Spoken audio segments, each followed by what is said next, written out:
ಒಬ್ಬ ಶ್ರೇಷ್ಠ ಸಂಗೀತಗಾರನಿದ್ದಾನೆ ಅಂತ ಒಂದು ಕ್ಷಣ ಊಹಿಸ್ಕೊಳ್ಳಿ. ಅವನು ಎಷ್ಟೊಂದು ಪ್ರಸಿದ್ಧನಾಗಿದ್ದಾನೆ ಅಂದ್ರೆ ಜಗತ್ತೇ ಅವನ ಸಂಗೀತಕ್ಕೆ ತಲೆದೂಗುತ್ತಾ ಇರುತ್ತೆ. ಓಕೆ, ದೊಡ್ಡ ಲೆಜೆಂಡ್ ಅಂತ ಇಟ್ಕೊಳ್ಳೋಣ. ಹೌದು, ದೊಡ್ಡ ಲೆಜೆಂಡ್.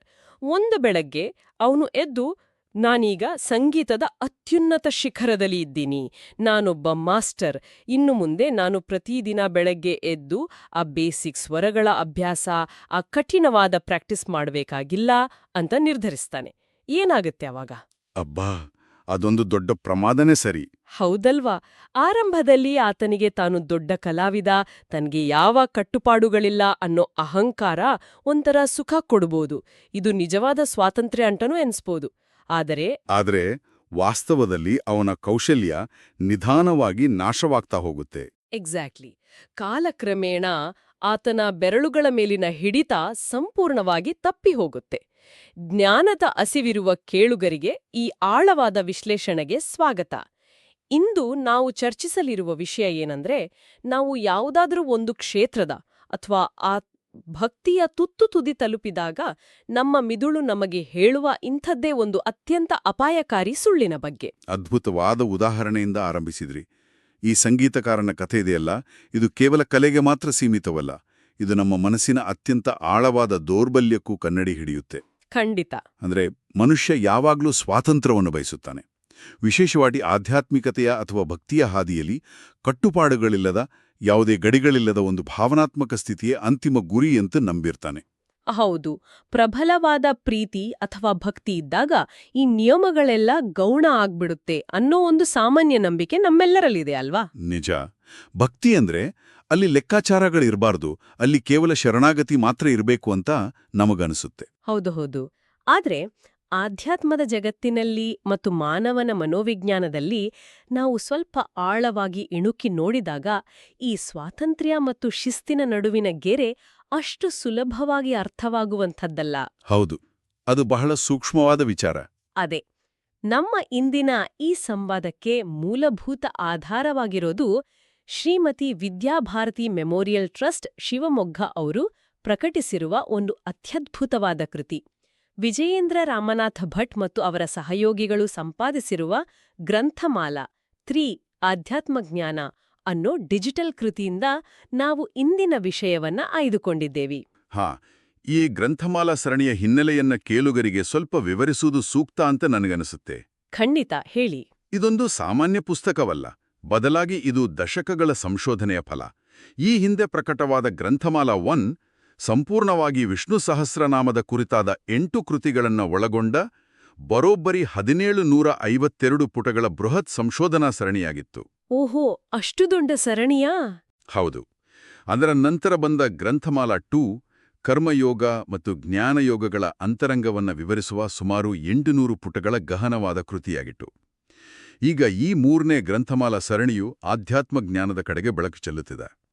ಇದು ನಮ್ಮನ್ನ ಕತ್ತಲೆಯಿಂದ ಬೆಳಕಿನೆಡೆಗೆ ಕೊಂಡೊಯ್ಯುವ ಒಂದು ಗಂಭೀರವಾದ ಪ್ರಯತ್ನ. ಅದ್ಭುತ. ಈ ಗ್ರಂಥಮಾಲಾದಿಂದ ನಾವಿಂದು ಆಯ್ಕೆ ಮಾಡಿಕೊಂಡಿರುವ ವಿಷಯದ ಗುರಿ ಅಂದ್ರೆ ಇಂದಿನ ನಮ್ಮ ಮಿಷನ್ ಬಹಳ ರೋಚಕವಾಗಿದೆ. ಹೌದು, ಏನದು? ಪ್ರಾಚೀನ ವೇದಾಂತವು ಮಾನವನ ಮನಸ್ಸಿನ ಗೊಂದಲಗಳನ್ನ ಹೇಗೆ ನಿಭಾಯಿಸುತ್ತೆ ಅನ್ನೋದನ್ನ ನಾವಿಂದು ಅರಿಯಲಿದ್ದೇವೆ. ಅಂದ್ರೆ ತೀವ್ರವಾದ ಭಕ್ತಿ ಹುಟ್ಟಿದಾಗ, ದೇವರಿಗೆ ನಾವು ಸಂಪೂರ್ಣವಾಗಿ ಶರಣಾದಾಗ ನಾವು ದೈನಂದಿನ ನಿಯಮಗಳನ್ನ, ಶಾಸ್ತ್ರಗಳನ್ನ ಮೀರಿ ನಿಲ್ಲಬಹುದೇ? ಆ ನಿಯಮಗಳು ನಮಗೆ ಇನ್ನೂ ಮುಂದೆ ಅನ್ವಯಿಸುವುದಿಲ್ಲವೇ ಅನ್ನೋ ಬಹುದೊಡ್ಡ ಪ್ರಶ್ನೆಯನ್ನ ನಾವು ಬಿಡಿಸಿಡ್ಲಿದ್ದೇವೆ. ಇದು ಕೇವಲ ಹಳೆ ಗ್ರಂಥಗಳ ಓದುವಿಕೆಯಲ್ಲ, ಬದಲಾಗಿ ಇಂದಿನ ನಮ್ಮ ಮನೋವಿಜ್ಞಾನಕ್ಕೂ ಶಿಸ್ತಿಗೂ ಹೇಗೆ ಕನ್ನಡಿ ಹಿಡಿಯುತ್ತೆ ಅನ್ನೋದು ನಿಜಕ್ಕೂ ಬೆರುಗುಗೊಳಿಸುವಂತಿದೆ. ಬನ್ನಿ ವಿಶ್ಲೇಷಿಸೋಣ. ಖಂಡಿತ. ಆದರೆ ಭಕ್ತಿಯ ಈ ಆಳಕ್ಕೆ ಇಳಿಯೋ ಮುನ್ನ, ಅಂದ್ರೆ ಕಟ್ಟುಪಾಡುಗಳನ್ನ ಮುರಿಯಬಹುದೇ ಅಂತ ಕೇಳೋ ಮುನ್ನ, ಈ ಜಗತ್ತು ಹೇಗೆ ಕಾರ್ಯನಿರ್ವಹಿಸುತ್ತೆ ಅನ್ನೋದರ ಮೂಲ ನಿಯಮಗಳನ್ನ ನಾವು ಅರ್ಥ ಮಾಡ್ಕೊಳ್ಳೋದು ಬಹಳ ಮುಖ್ಯ. Okay, basic rules. ಹೌದು. ಇದಕ್ಕಾಗಿ ನಾವು ಗ್ರಂಥದಲ್ಲಿ ಉಲ್ಲೇಖಿಸಿರುವ ನವಪ್ರಮೇಯ ರತ್ನಮಾಲೆಯ ವಿಶ್ಲೇಷಣೆಗೆ ಹೋಗ್ಬೇಕು. ಒಂದು ನಿಮಿಷ. ನವಪ್ರಮೇಯ ರತ್ನಮಾಲೆ ಹೆಸರೇ ಬಹಳ ಗಂಭೀರವಾಗಿದೆ. ಆದ್ರೆ ಇದರ ಹಿನ್ನೆಲೆ ಏನು? ಭಕ್ತಿಯ ಬಗ್ಗೆ ಮಾತನಾಡುವಾಗ ಇದೇಕೆ ಪ್ರಸ್ತುತವಾಗುತ್ತೆ? ನೋಡಿ, ಪ್ರಾಚೀನ ತತ್ವಶಾಸ್ತ್ರ ಎಷ್ಟೊಂದು ಬೃಹತ್ತಾಗಿದೆ ಅಂದ್ರೆ ಅದನ್ನ ಒಬ್ಬ ಸಾಮಾನ್ಯ ಮನುಷ್ಯ ತನ್ನ ಜೀವಿತಾವಧಿಯಲ್ಲಿ ಓದಿ ಮುಗಿಸೋದು ಅಸಾಧ್ಯ. ಹೌದು, ಅದು ಸಾಗರವಿದ್ದಂತೆ. ಉದಾಹರಣೆಗೆ ಶ್ರೀಮದ್ ಮಧ್ವಾಚಾರ್ಯರು ಬ್ರಹ್ಮಸೂತ್ರ ಭಾಷ್ಯ, ಗೀತಾಭಾಷ್ಯ, ಮಹಾಭಾರತ ತಾತ್ಪರ್ಯ ನಿರ್ಣಯ ಮುಂತಾದ 37 ಬೃಹತ್ ಗ್ರಂಥಗಳನ್ನ ರಚಿಸಿದ್ದಾರೆ. ಇವುಗಳನ್ನ ಒಟ್ಟಾಗಿ ಸರ್ವಮೂಲ ಅಂತ ಕರೆಯಲಾಗುತ್ತೆ. ಅಂದ್ರೆ ಇಡೀ ವೇದಾಂತದ ಮೂಲ. ಹೌದು, ಈ ಇಡೀ ಸಾಗರದ ಸಾರವನ್ನ, ಮಧ್ವಸಿದ್ಧಾಂತದ ಪ್ರಧಾನವಾದ ತತ್ವಗಳನ್ನ ಶ್ರೀ ವ್ಯಾಸತೀರ್ಥರು ಕೇವಲ ಒಂದೇ ಒಂದು ಶ್ಲೋಕದಲ್ಲಿ ಕ್ರೋಢೀಕರಿಸಿದ್ದಾರೆ. ವಾಟ್? ಒಂದೇ ಶ್ಲೋಕದಲ್ಲಿ? ಹೌದು, ಆ ಒಂದೇ ಶ್ಲೋಕದಲ್ಲಿ 9 ಪ್ರಮುಖ ತತ್ವಗಳನ್ನ ಅವರು ಹೇಳಿದ್ದಾರೆ. ಅದನ್ನೇ ನವಪ್ರಮೇಯ ರತ್ನಮಾಲೆ ಅಂತ ಕರೆಯೋದು. ನಂಬೋಕೆ ಕಷ್ಟ ಆಗ್ತಿದೆ. 37 ಬೃಹತ್ ಗ್ರಂಥಗಳ ಸಾವಿರಾರು ಪುಟಗಳ ಸಾರವನ್ನ ಕೇವಲ ಒಂದೇ ಶ್ಲೋಕದಲ್ಲಿ ಅಡಕ ಮಾಡಿದ್ದಾರಾ? ನಿಜ, ಅದೇ ಅವರ ಪಾಂಡಿತ್ಯ. ಆ 9 ತತ್ವಗಳನ್ನ ನಾವು ಈಗಲೇ ಪೂರ್ತಿಯಾಗಿ ಅರ್ಥ ಮಾಡಿಕೊಳ್ಳೋದು ಕಷ್ಟ ಆಗ್ಬಹುದು. ಆದರೆ ನಮ್ಮ ಇಂದಿನ ಚರ್ಚೆಗೆ ಪೂರಕವಾದ ಪ್ರಮುಖ ಅಂಶಗಳೇನು ಅದರಲ್ಲಿ? ಆ ಶ್ಲೋಕದಲ್ಲಿರುವ 3 ಅತ್ಯಂತ ಮಹತ್ವದ ತತ್ವಗಳನ್ನು ನಾವು ಗಮನಿಸಲೇಬೇಕು. ಮೊದಲನೇದು ಸತ್ಯಂ ಜಗತ್, ಅಂದ್ರೆ ಈ ಜಗತ್ತು ಸತ್ಯವಾದದ್ದು. ಓಕೆ, ಸತ್ಯಂ ಜಗತ್. ಎರಡನೇದು ತತ್ವೋಭೇದ, ಅಂದ್ರೆ ಜಗತ್ತಿನಲ್ಲಿರುವ ಭೇದಗಳು ನೈಜವಾದದ್ದು. ಮತ್ತು ಮೂರನೇದು ಅಮಲಾ ಭಕ್ತಿಶ್ಚ ತತ್ಸಾಧನಂ, ಅಂದ್ರೆ ಮುಕ್ತಿಯನ್ನ ಸಾಧಿಸಲು ಶುದ್ಧವಾದ ಭಕ್ತಿಯೇ ಏಕೈಕ ಸಾಧನ. ಸ್ವಲ್ಪ ತಡೀರಿ, ನನಗೆ ಈ ಮೊದಲನೇ ಅಂಶದಲ್ಲೇ ಒಂದು ದೊಡ್ಡ ಗೊಂದಲ ಇದೆ. ಸತ್ಯಂ ಜಗತ್ ಅಂದ್ರಿ, ಜಗತ್ತು ಸತ್ಯ ಅಂತ. ಆದ್ರೆ ನಾವು ಸಾಮಾನ್ಯವಾಗಿ ಕೇಳಿರುವ ವೇದಾಂತದ ಪಾಠಗಳೆಲ್ಲವೂ ಜಗತ್ತು ಒಂದು ಮಾಯೆ, ಇದೊಂದು ಭ್ರಮೆ, ನಾವೆಲ್ಲರೂ ಒಂದು ಕನಸಿನಲ್ಲಿದ್ದೀವಿ ಅಂತ ತಾನೇ ಹೇಳೋದು. ಹೌದು, ಅದೇ ಒಂದು ಸಾಮಾನ್ಯ ನಂಬಿಕೆ. ಹಾಗಿದ್ದಾಗ ಈ ಜಗತ್ತು ಸತ್ಯ ಅಂತ ಮೊದಲ ನಿಯಮದಲ್ಲೇ ಹೇಳಿದ್ರೆ ಅದಕ್ಕೇನು ಅರ್ಥ? ನೀವು ಕೇಳಿದ ಈ ಪ್ರಶ್ನೆ ಇದೆಯಲ್ಲ, ಇದೇ ಇಡೀ ವೇದಾಂತದ ಅತ್ಯಂತ ನಿರ್ಣಾಯಕ ತಿರುವು. ಜಗತ್ತು ಭ್ರಮೆ ಅಂತ ಅಂದ್ಕೊಳ್ಳೋದ್ರಲ್ಲಿ ಒಂದು ದೊಡ್ಡ ಅಪಾಯವಿದೆ ಗೊತ್ತಾ? ಅಪಾಯನಾ? ಏನದು? ಜಗತ್ತು ಕೇವಲ ಒಂದು ಕನಸು, ಇಲ್ಲಿ ನಡೆಯುವುದೆಲ್ಲವೂ ಮಿಥ್ಯೆ ಅಂದ್ರೆ ಏನರ್ಥ? ನನ್ನ ಕರ್ತವ್ಯಗಳು ಸುಳ್ಳು, ಇನ್ನೊಬ್ಬರ ನೋವು ಸುಳ್ಳು, ಸಮಾಜದ ನಿಯಮಗಳು ಸುಳ್ಳು ಅಂತ ಆಗುತ್ತೆ ತಾನೆ? ಓಹೋ, ಹೌದಲ್ವಾ? ಈ ಮನಸ್ಥಿತಿ ಮನುಷ್ಯನನ್ನ ಅತ್ಯಂತ ಬೇಜವಾಬ್ದಾರಿಯನ್ನಾಗಿ ಮಾಡ್ಬೋದು.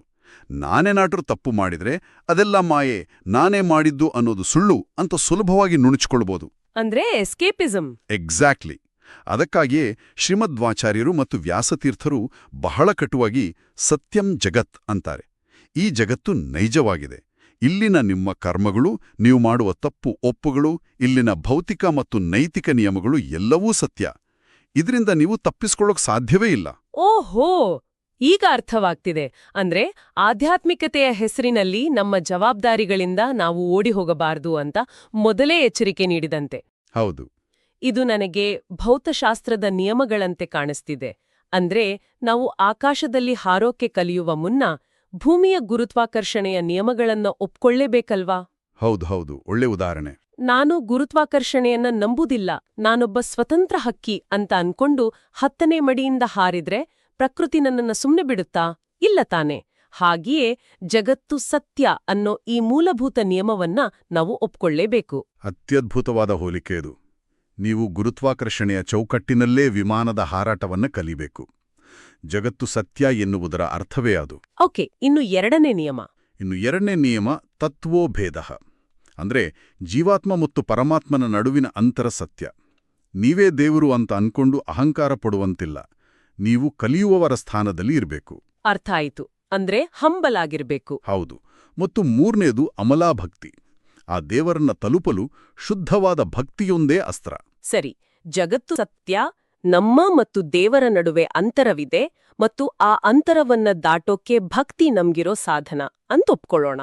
ಪ್ರಶ್ನೆ ಕಾಡುತ್ತೆ, ನಾನು ದೇವರಿಗೆ ಇಷ್ಟೊಂದು ಹತ್ರ ಆದ್ಮೇಲೆ ನನಗೆ ಈ ಪ್ರಾಪಂಚಿಕ ಶಿಸ್ತು, ಬೆಳಗ್ಗೆ ಎದ್ದು ಪೂಜೆ ಮಾಡೋದು, ಪುನಸ್ಕಾರ ಅಥವಾ ಶಾಸ್ತ್ರದ ಈ ಕಠಿಣ ನಿಯಮಗಳ ಅಗತ್ಯ ಇನ್ನೂ ಇದೆಯಾ?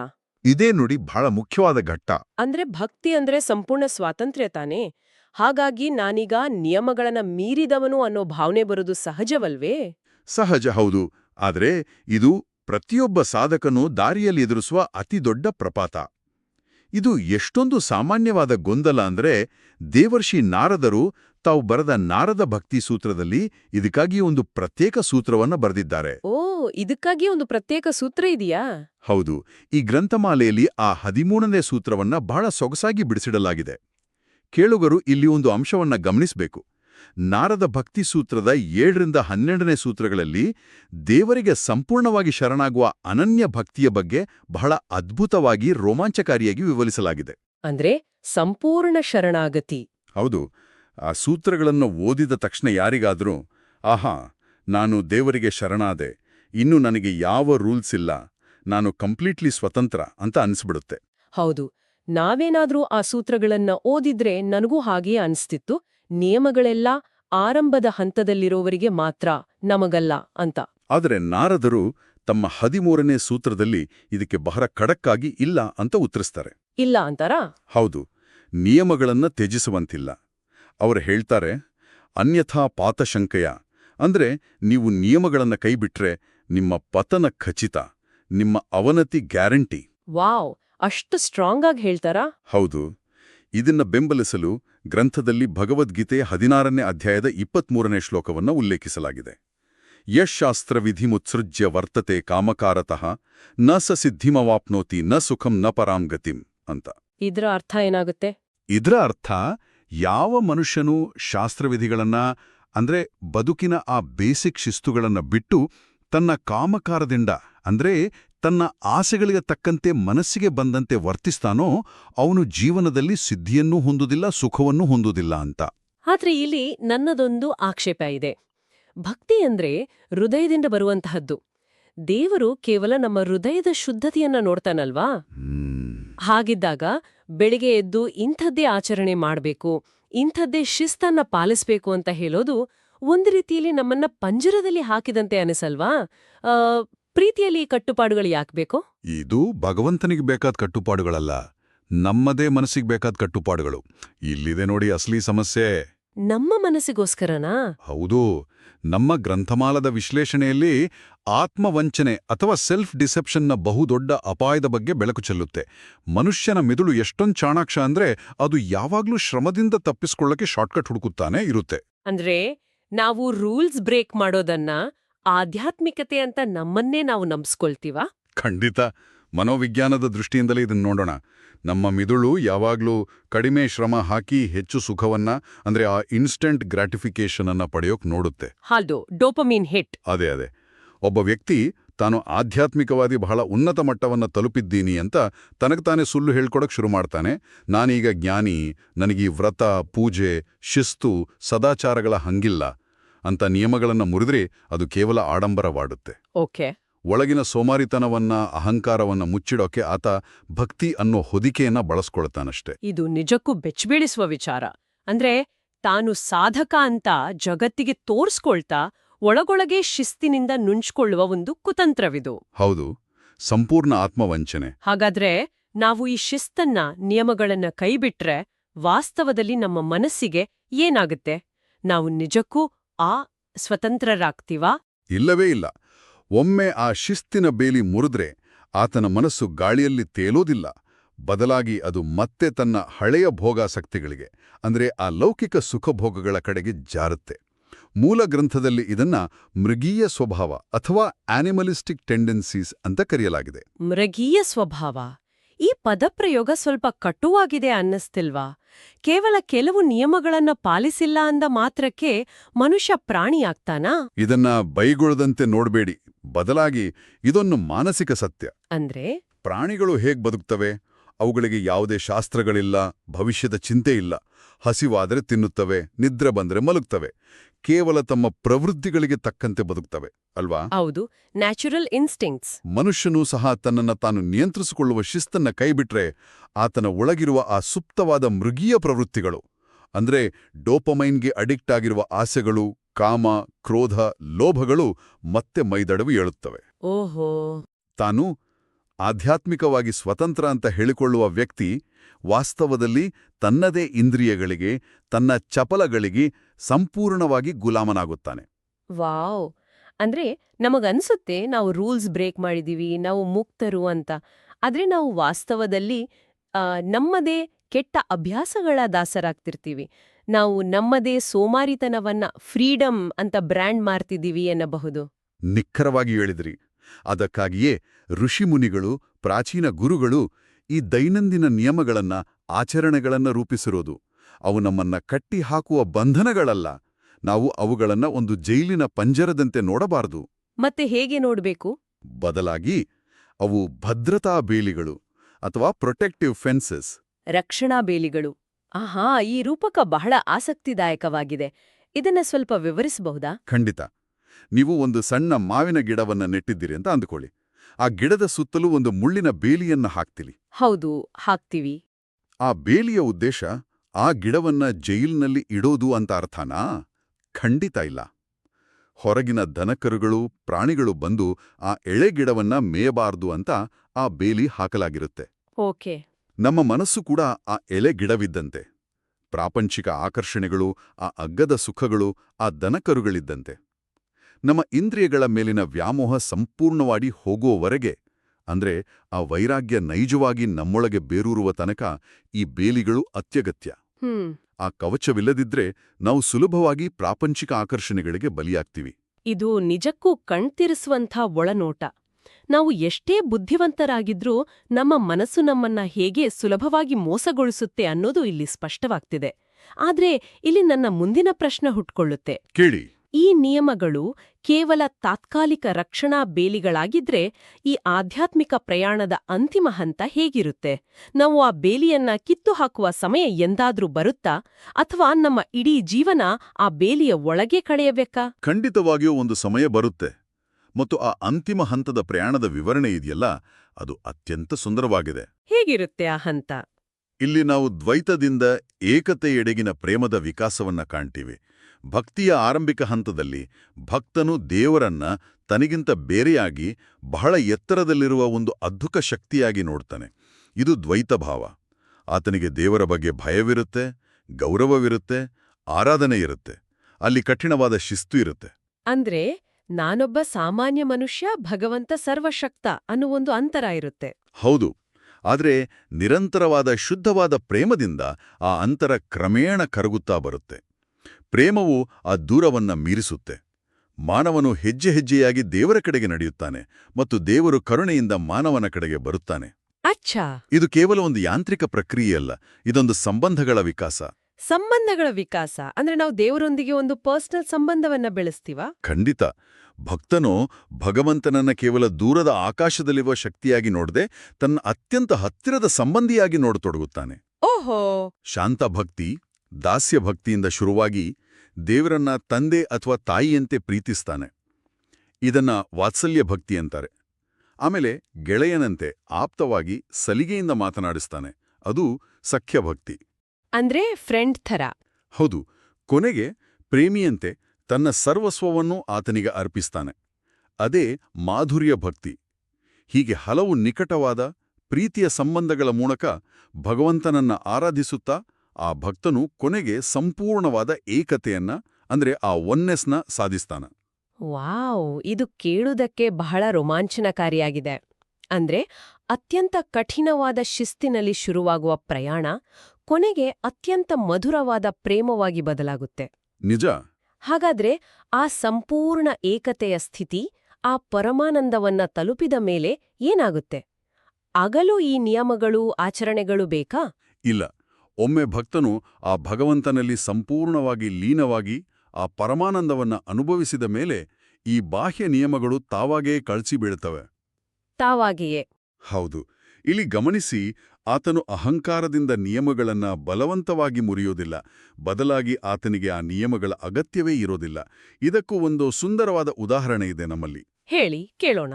ಒಂದು ಹಣ್ಣು ಮರದಲ್ಲಿ ಕಾಯಿಯಾಗಿದ್ದಾಗ ಅದು ಕೊಂಬೆಯನ್ನ ಅತ್ಯಂತ ಭದ್ರವಾಗಿ ಕಚ್ಕೊಂಡಿರುತ್ತೆ. ಎಷ್ಟೇ ಬಿರುಗಾಳಿ ಬಂದ್ರೂ ಉದುರುವುದಿಲ್ಲ.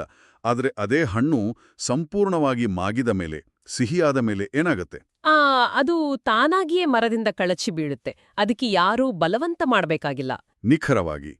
ಭಕ್ತನ ಅಂತರಂಗ ಶುದ್ಧವಾದಾಗ, ಪ್ರೇಮ ಮಾಗಿದಾಗ ಈ ಬಾಹ್ಯ ಕವಚಗಳು, ಆ ಶಿಸ್ತಿನ ಬೇಲಿಗಳು ತಾನಾಗಿ ಉದುರಿಗೋಗ್ತವೆ. ಆ ಗಿಡ ಈಗ ಹೆಮ್ಮರವಾಗಿದೆ. ಇನ್ನು ಆ ಬೇಲಿಯ ಅಗತ್ಯವಿಲ್ಲ. ಅಲ್ಲಿ ಕೇವಲ ಪ್ರೇಮ ಮಾತ್ರ ಉಳಿಯುತ್ತೆ. ವಾವ್. ಆದರೆ ಹಣ್ಣು ಕಾಯಾಗಿದ್ದಾಗಲೇ ನಾನು ಸ್ವತಂತ್ರ ಅಂತ ಕೊಂಬೆಯಿಂದ ಕಳಚಿಕೊಂಡ್ರೆ ಅದು ನೆಲಕ್ಕೆ ಬಿದ್ದು ಕೊಳೆಯುತ್ತದೇ ವಿನಃ ಯಾರಿಗೂ ಉಪಯೋಗವಾಗೋದಿಲ್ಲ. ಅಬ್ಬಾ, ಎಂಥ ಅದ್ಭುತವಾದ ವಿಶ್ಲೇಷಣೆ. ಶಿಸ್ತು ಎನ್ನುವುದು ಪ್ರೀತಿಯನ್ನ ಪೋಷಿಸುವ ಮಣ್ಣು ಇದ್ದಂತೆ ಅಂತ ಈಗ ಸ್ಪಷ್ಟವಾಗಿ ಅರ್ಥ ಆಗ್ತಿದೆ. ನಾವು ನಮ್ಮ ಬದುಕಿನಲ್ಲಿ ಅಳವಡಿಸಿಕೊಳ್ಳಬೇಕಾದಂತಹ ಅದೆಷ್ಟೋ ಮೌಲ್ಯಗಳು ಈ ಪ್ರಾಚೀನ ಗ್ರಂಥಗಳಲ್ಲಿ ಅಡಗಿವೆ ಅಲ್ವಾ? ಖಂಡಿತವಾಗಿಯೂ. ಬನ್ನಿ, ಇಂದಿನ ನಮ್ಮ ಈ ಆಳವಾದ ವಿಶ್ಲೇಷಣೆಯಲ್ಲಿ ನಾವು ಚರ್ಚಿಸಿದ ಪ್ರಮುಖ ಅಂಶಗಳನ್ನು ಒಮ್ಮೆ ಒಟ್ಟುಗೂಡಿಸೋಣ. ಮೊದಲನೆಯದಾಗಿ, ನಾವು ಬದುಕುತ್ತಿರುವ ಈ ಜಗತ್ತು ಸತ್ಯವಾಗಿದೆ. ನಾವಿಲ್ಲಿರುವಾಗ ಇಲ್ಲಿನ ಭೌತಿಕ ಮತ್ತು ನೈತಿಕ ನಿಯಮಗಳಿಗೆ ನಾವು ಬದ್ಧರಾಗಿರಬೇಕು. ಯಾವುದೇ ಕಾರಣಕ್ಕೂ ಜವಾಬ್ದಾರಿಗಳಿಂದ ಓಡಿಹೋಗ್ಬಾರ್ದು. ಹೌದು. ಮತ್ತು ಎರಡನೆಯ ಬಹುಮುಖ್ಯ ಅಂಶ ಏನಂದ್ರೆ, ಭಕ್ತಿ ಎಷ್ಟೇ ತೀವ್ರವಾಗಿದ್ರೂ ಆರಂಭಿಕ ಹಂತದಲ್ಲಿ ಅದಕ್ಕೆ ಶಿಸ್ತಿನ ಅಂದ್ರೆ ಶಾಸ್ತ್ರಗಳ ನಿಯಮಗಳ ಅಗತ್ಯ ಖಂಡಿತ ಇದೆ. ನಿಯಮಗಳನ್ನ ಮುರಿಯುವುದು ಸ್ವಾತಂತ್ರ್ಯವಲ್ಲ ಅಲ್ವಾ? ಅಲ್ಲವೇ ಅಲ್ಲ. ಅದು ನಮ್ಮ ಮನಸ್ಸು ಶ್ರಮದಿಂದ ತಪ್ಪಿಸಿಕೊಳ್ಳೋಕೆ ಮಾಡೋ ಒಂದು ಆತ್ಮವಂಚನೆ. ಆ ನಿಯಮಗಳು ವಾಸ್ತವದಲ್ಲಿ ನಮ್ಮೊಳಗಿನ ಅಗ್ಗದ ಆಸೆಗಳಿಂದ, ಈ ಡೋಪಮೈನ್ ಅಡಿಕ್ಷನ್ನಿಂದ ಮತ್ತು ಮೃಗೀಯ ಸ್ವಭಾವದಿಂದ ನಮ್ಮನ್ನ ರಕ್ಷಿಸುವ ಭದ್ರತಾ ಬೇಲಿಗಳಾಗಿವೆ. ಕೊನೆಯದಾಗಿ, ನೈಜವಾದ ಮತ್ತು ಶುದ್ಧವಾದ ಪ್ರೇಮವು ಅಂತಿಮವಾಗಿ ಭಕ್ತ ಮತ್ತು ಭಗವಂತನ ನಡುವಿನ ಎಲ್ಲ ಅಂತರಗಳನ್ನು ಮೀರಿ ನಿಲ್ತೆ. ಆ ಏಕತೆಯ ಸ್ಥಿತಿಯಲ್ಲಿ ಶಿಸ್ತು ತಾನಾಗಿಯೇ ಕರಗಿ ಹೋಗುತ್ತೆ. ಈ ಪ್ರಾಚೀನ ಜ್ಞಾನವು ಇಂದಿನ ಆಧುನಿಕ ಜಗತ್ತಿಗೂ ನಮ್ಗೆ ಏಕೆ ಇಷ್ಟೊಂದು ಮುಖ್ಯವಾಗತ್ತೆ ಅನ್ನೋದು ಈಗ ಅರಿವಿಗೆ ಬರ್ತಾ ಇದೆ. ಏಕೆಂದ್ರೆ ಇಂದಿನ ಕಾಲಘಟ್ಟದಲ್ಲಿ ನಾವೆಲ್ಲರೂ ಸ್ವಾತಂತ್ರ್ಯ ಅನ್ನೋ ಪದವನ್ನ ಬಹಳ ತಪ್ಪಾಗಿ ಅರ್ಥೈಸ್ಕೊಂಡಿದ್ದೀವಿ ಅಂತ ಅನ್ಸುತ್ತೆ. ಹೌದು, ಮನಸ್ಸಿಗೆ ಬಂದಂತೆ ಬದುಕುವುದು ಸ್ವಾತಂತ್ರ್ಯ ಅಂತ ಅಂದ್ಕೊಂಡಿದ್ದೀವಿ. ಆದ್ರೆ ಶಿಸ್ತು ಮತ್ತು ಪ್ರೀತಿ ಪರಸ್ಪರ ವಿರೋಧಿಗಳಲ್ಲ. ವಾಸ್ತವದಲ್ಲಿ ಯಾವುದೇ ಅಗ್ಗದ ಆಕರ್ಷಣೆಗಳಿಗೆ ನಾವು ಬಲಿಯಾಗದಂತೆ ನಮ್ಮೊಳಗಿನ ನೈಜವಾದ ಪ್ರತಿಭೆಯನ್ನ, ಪ್ರೀತಿಯನ್ನ ಅಥವಾ ಭಕ್ತಿಯನ್ನ ಪೋಷಿಸಿ ಬೆಳೆಸಲು ಶಿಸ್ತುವನ್ನೋ ಆ ರಕ್ಷಣಾ ಕವಚ ಅತ್ಯಗತ್ಯ. ನಾವು ಬೇಲಿಯನ್ನ ಕಿತ್ತುಹಾಕುವ ಧಾವಂತದಲ್ಲಿ ನಮ್ಮೊಳಗಿನ ಆ ಸುಂದರವಾದ ಗಿಡವನ್ನೇ ಪ್ರಾಣಿಗಳಿಗೆ ಮೇಯೋಕೆ ಬಿಡ್ತಿದ್ದೀವೋ ಏನೋ ಎಚ್ಚರಿಕೆ ನಮ್ಗಿರ್ಬೇಕು. ನೀವು ಹೇಳಿದ್ದು ಅಕ್ಷರಶಃ ಸತ್ಯ. ಯಾವ ಕಟ್ಟುಪಾಡುಗಳು ಇಲ್ಲದ ಬದುಕು ಸುಂದರ ಎನ್ನುವುದು ಕೇವಲ ಒಂದು ದೊಡ್ಡ ಭ್ರಮೆ. ಸರಿಯಾದ ಕಟ್ಟುಪಾಡುಗಳೇ ಬದುಕನ್ನು ಒಂದು ಸುಂದರವಾದ ಕಾವ್ಯವನ್ನಾಗಿ, ಒಂದು ಶ್ರೇಷ್ಠವಾದ ಕಲೆಯನ್ನಾಗಿ ರೂಪಿಸುತ್ತವೆ. ನಿಜ. ನಾರದ ಭಕ್ತಿ ಸೂತ್ರವು ನಮ್ಗೆ ಕೇವಲ ದೇವರಿಗೆ ಮಾಡುವ ಪೂಜೆಯ ಬಗ್ಗೆ ಮಾತ್ರ ಹೇಳ್ತಾ ಇಲ್ಲ, ಅದು ನಮ್ಮ ಮನಸ್ಸನ್ನು ನಾವು ಹೇಗೆ ನಿಭಾಯಿಸಬೇಕು, ನಮ್ಮೊಳಗಿನ ದೌರ್ಬಲ್ಯಗಳನ್ನು ಹೇಗೆ ಎದುರಿಸಬೇಕು ಅನ್ನೋ ಅತ್ಯಮೂಲ್ಯವಾದ ಜೀವನ ಕೌಶಲ್ಯವನ್ನೇ ಹೇಳ್ಕೊಡ್ತಿದೆ. ನಾವಿಂದು ಸಂವಾದವನ್ನ ಆರಂಭಿಸುವಾಗ ಒಬ್ಬ ಅಹಂಕಾರಿ ಸಂಗೀತಗಾರನ ಉದಾಹರಣೆಯನ್ನ ನೀಡಿದ್ವಿ. ಈಗ ಅರ್ಥ ಆಗ್ತಿದೆ, ಕಟ್ಟುಪಾಡುಗಳೇ ಪ್ರೀತಿಯನ್ನ, ಕಲೆಯನ್ನ ಕಾಪಾಡುವ ಭದ್ರ ಕೋಟೆಗಳು ಅಂತ. ಖಂಡಿತ. ಕೇಳುಗರಿಗೆ ಒಂದು ಆಳವಾದ, ನಮ್ಮೆಲ್ಲರನ್ನೂ ಕಾಡುವಂಥ ಪ್ರಶ್ನೆಯನ್ನ ಬಿಟ್ಟು ಇಂದಿನ ಈ ಸಂವಾದವನ್ನ ಮುಗ್ಸೋಣ. ನಮ್ಮ ಮನಸ್ಸು ಕಠಿಣವಾದ ಶ್ರಮದಿಂದ ತಪ್ಪಿಸಿಕೊಳ್ಳಲು ನಾನು ಎಲ್ಲವನ್ನೂ ಸಾಧಿಸಿದ್ದೀನಿ ಅಂತ ಎಷ್ಟೊಂದು ಸುಲಭವಾಗಿ ತನಗೆ ತಾನೇ ಸುಳ್ಳು ಹೇಳಿಕೊಳ್ಳುತ್ತೆ ಅನ್ನೋದನ್ನ ನಾವಿಂದು ನೋಡಿದ್ವಿ.